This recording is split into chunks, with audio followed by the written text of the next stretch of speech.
A moment of truth. The crisp autumn air carried a calmness rarely found in the heart of the city. Dappled sunlight filtered through the amber leaves of Grantwood Park, painting golden patterns across the aging wooden bench where Michael Bennett sat, a thick hardcover book resting in his lap. His well-tailored suit jacket was open at the collar, revealing a casual elegance that spoke of quiet confidence rather than vanity. It was a moment he had learned to savor. Quiet, undisturbed, precious. As an assistant U.S. attorney, days like this were few and far between. His life was often consumed by high-stakes litigation, relentless negotiations, and navigating a legal system that didn't sleep. But here, in this small corner of the city, he allowed himself the luxury of peace. Michael flipped a page, his sharp eyes scanning the lines, but his awareness never drifted far from his surroundings. Years of prosecuting organized crime, political corruption, and law enforcement misconduct had honed his instincts. He wasn't paranoid, just prepared. Across the park, Officer Stephen Rourke strolled his usual beat, boots crunching on the gravel path. 2 decades on the force had sharpened his senses as much as his cynicism. He prided himself on reading a situation at a glance, sensing when something was off before anyone else did. Today was no different. A familiar gnawing in his gut tightened as his gaze locked on the man seated on the bench, tall, black, well-dressed. Alone, Rourke frowned. He'd never seen this man before. In his mind, people who didn't belong usually had a reason for being somewhere they shouldn't. The department had been on edge since a recent string of break-ins in the area. The descriptions had been vague: black male, late 30s, athletic build, but vague was enough. Rourke trusted his gut, and his gut told him something about this man wasn't right. As Michael turned another page, he noticed the stare. It wasn't curiosity or casual observation. It was suspicion. He'd felt it before. Too often, in too many places. He slowly closed his book, marking the page with a finger, and sighed. He'd come here for quiet, but life, it seemed, had other plans.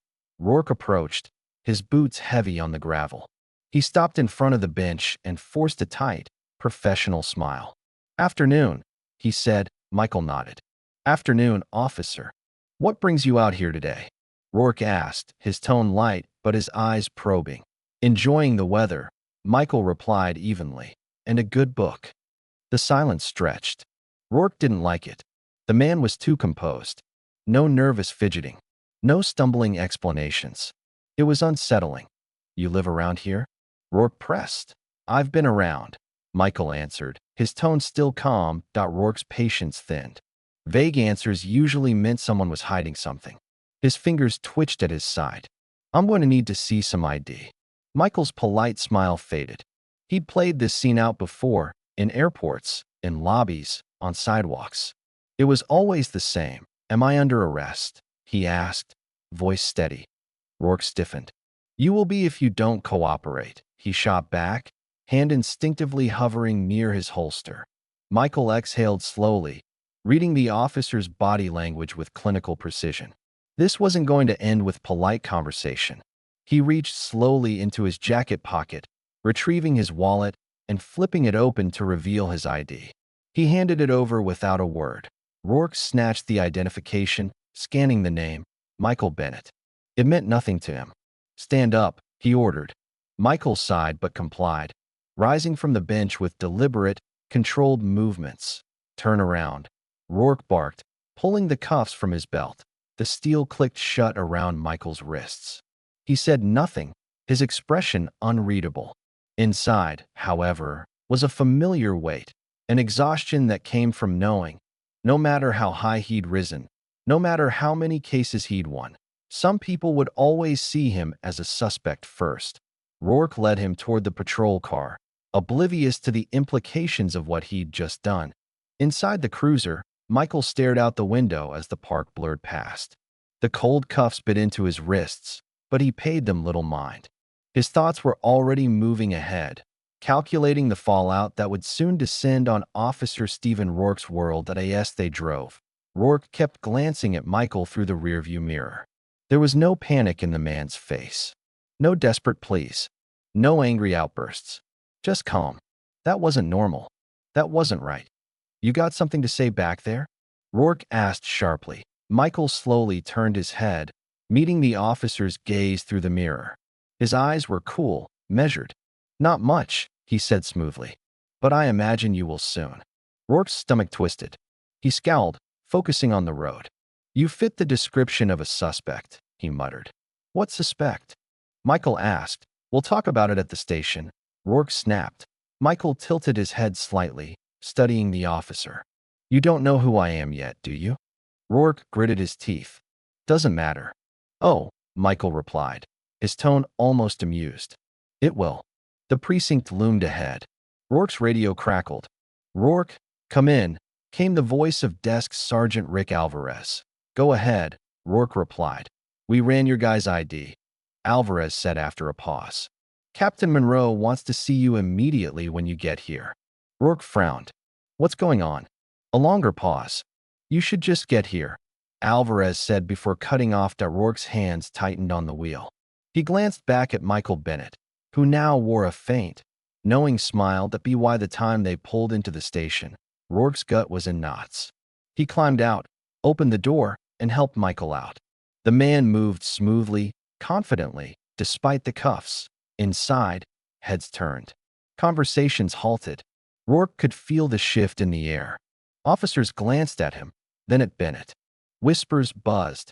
Captain Evelyn Monroe stood at the end of the corridor, flanked by Alvarez. She held a sheet of paper in one hand, her face carved from stone. Rourke, she said, her tone dangerously calm. My office. Now, inside the office, Michael remained standing as Monroe read the file in front of her.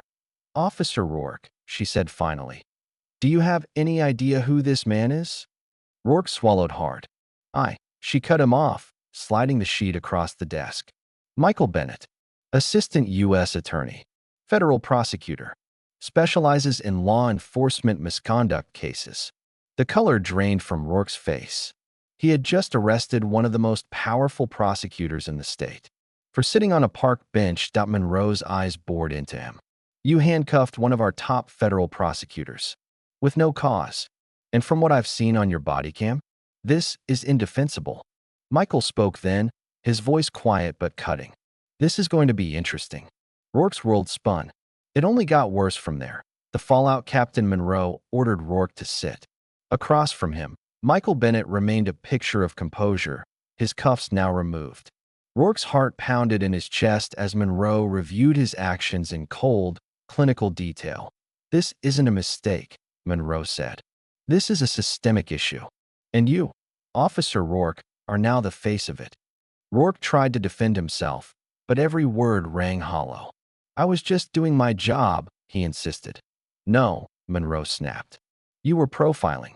You saw a black man sitting alone, reading a book, and you assumed he was a criminal. Rourke's throat went dry. It wasn't about race, he mumbled. Wasn't it? Michael asked softly. Silence hung thick in the room. You're on administrative leave, Monroe announced. Effective immediately. The road to redemption over the next weeks. Rourke grappled with his actions. Alone in his apartment, he watched the news dissect his mistake. Protests erupted outside the precinct. His name trended online for all the wrong reasons. One evening, he found himself waiting outside Monroe's office. When she finally emerged, he squared his shoulders. I want to do the training, he said. She studied him for a long moment. You sure about that? I need to be, he replied. And so began the hardest chapter of Stephen Rourke's life. He sat through racial bias workshops, de-escalation seminars, and lectures from civil rights leaders who didn't pull punches. He listened. He learned. And he hated the version of himself he saw reflected back in Unlikely Alliance. Months later, at a community forum on police reform, Michael Bennett spotted Rourke speaking to a group of young cadets. The arrogance was gone. In its place was humility and something close to understanding. As Bennett approached, Rourke turned and offered a small nod. Didn't think I'd see you here, Rourke said quietly. I'm full of surprises, Michael replied. They stood in silence for a moment before Rourke spoke again. I can't fix what I did, he admitted. "But I'm trying to make sure I never do it again." Michael gave a faint smile. "That's a start."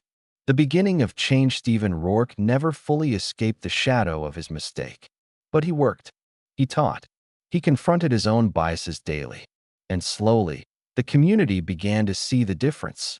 Michael Bennett kept watch. He continued pushing for reform at every level: training, accountability, transparency. His story became one of caution and hope. Their paths crossed often, sometimes adversarial, sometimes allied, but always with the shared understanding that change, while hard, was possible, because in a city that rarely rested, sometimes it took an unexpected moment, a wrong turn, a terrible mistake, to spark something better. And this was only the beginning.